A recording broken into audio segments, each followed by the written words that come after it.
Paul Creer Kerkgebou.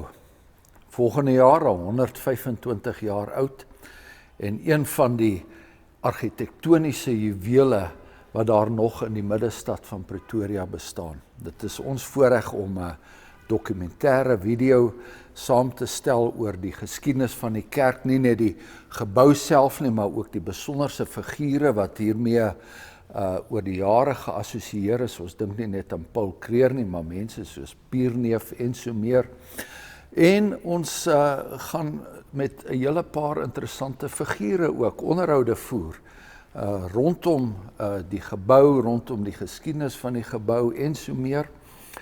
So daar is heelwat om na uit te sien. Vir my persoonlik was dit nou 'n hoogtepunt gewees dat ek 6:00 in die oggend, dan is ek al hier binne in hierdie gebou. Alles is nog doodstil hier buite in die stad en dan ervaar ek die lig wat deur hierdie gekleurde vensters op die banke begin val, die preekstoel begin belig, die ou historiese orgel, die grein van die hout, alles nou meer as 100 jaar oud en alles wat tot ons spreek van 'n stylvolheid, van 'n omgee vir vakmanskap wat ons dikwels nie meer ervaar nie.